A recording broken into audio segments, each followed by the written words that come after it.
The most important thing is to not just read the show. You have to be better prepared. You should have something to say about each of the slides, but you're not going to read the bullet points. All right? All right, let's do it.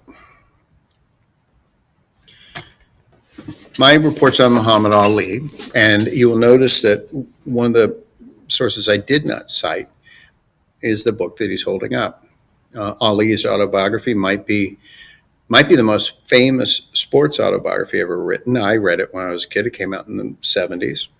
But it largely mythologizes his life, and it isn't necessarily a trustworthy source. The most infamous example that I remember, he won the gold medal in 1960. He came home to Louisville and went to eat dinner in what was a segregated restaurant. A group of white motorcycle gang members harassed him. He walked over to the bridge at the Ohio River and he threw his medal away. I don't know why he was carrying it in that scenario. There's so many things about it that just sound untrue. The fact is he lost his gold medal. And Ali's a flawed person. He is not perfect. And it's important to emphasize that a hero doesn't have to be perfect. A hero just has to be transcendent. Here's my claim. As a great African-American athlete who also became a champion of social causes, Ali was a true trailblazer who broke racial stereotypes and established a higher standard for being celebrity in America. More than anything, Ali is that first athlete. And of course, Jackie Robinson was like this too, but Jackie Robinson didn't really want to call much attention to himself. And he did in 1947 live in a very different racial environment than Ali did. But Ali made his athletic achievement into a brand for social change and social activism. All right, now here he is. I'm going to leave my picture there. The important thing to note is for 22 years, he was not Muhammad Ali. He was Cassius Clay. And he wasn't necessarily an accomplished athlete as a young man. In fact, his mom had him in dance class, and he was kind of a showman, kind of a performer. I could see with a different situation in today's world, I could see Ali taking the route to Broadway because he loved having cameras on him. He loved the attention, and he had this kind of poise that he showed in the ring as well. So it's fitting that and this part of the story is not a myth. He had a bike stolen when he was 12. He went to report it to the police, and he was clutching his fist, talking about how he was going to get them back. And the police officer, Robert Martin, said, rather than go into a fight you're not ready for, why don't you learn how to fight?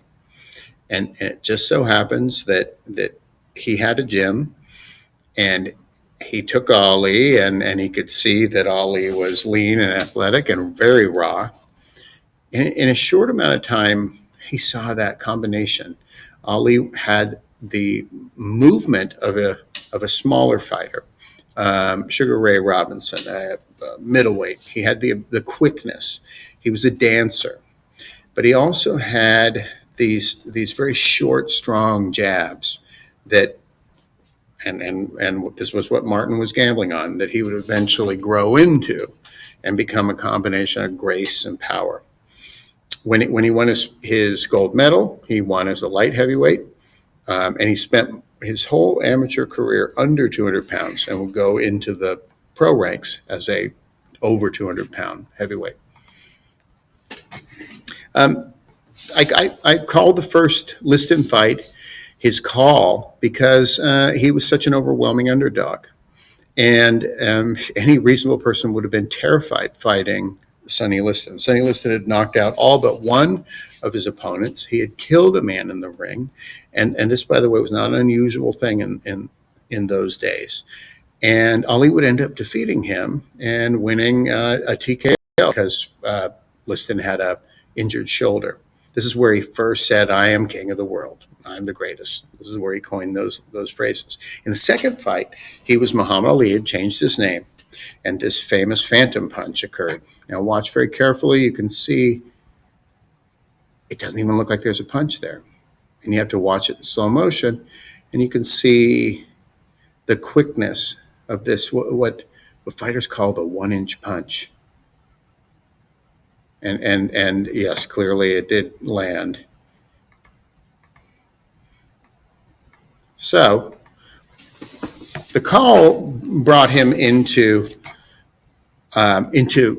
notoriety and fame as a boxer. The threshold is his fame out of boxing. He changed his name. He became a member of Nation of Islam, black Muslims. And he, in 1967, he refused to be drafted into the Vietnam War, attesting at the time that there was more trouble in Louisville for him than there was in Vietnam. He was stripped of his title for 3.5 years, and the prime of his career was taken from him because of this stance.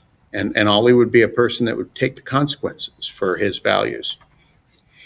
Now we're going to get into heroic qualities, and I have images of him at 3 different stages in his career. At the one in the lower right corner is him retired. The first important category is the category of his heart, and the fact that Ali won and lost his title 3 different times. The first time he didn't actually lose in the ring. He lost because it was taken away from him because of his Vietnam stance. But what's unbelievable about these 3 moments is that they cover a span of 14 years. And by the time Leon Spinks, who had defeated him first in early 1978, and then Ali had a rematch and defeated him in the second fight, at 36, Ali was far past his prime. He would succumb to Parkinson's disease later, and it would be pretty full-blown by his 40s. But even by his late 30s, he was beginning to kind of lose some of that trademark speech. So the first really extraordinary thing about him is this will to win, and he's still the only fighter in history to regain the title 3 times in the same weight class. This category is more about his identity and the idea of breaking the kind of the stereotype of the African American boxer and the African American celebrity. He spoke in poetry and took great pride in his diction and his poise. He was always on talk shows. He loved the camera. And he was promoting this idea of just a black beauty. And, the fight against Foreman in Zaire, the Rumble in the Jungle, was staged in Africa for a reason. There was a massive music and culture festival around this event. The fight had to be at 2 a.m. in order to be broadcast live in the U.S. And the whole time here he is promoting to other African Americans and to Americans in general this African American identity.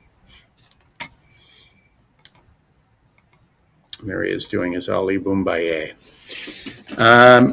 The Vietnam stance comes under this category, the category of the social activist. This is a person who was willing to take consequences for his values, and his values that had really very little to do with his profession as a boxer.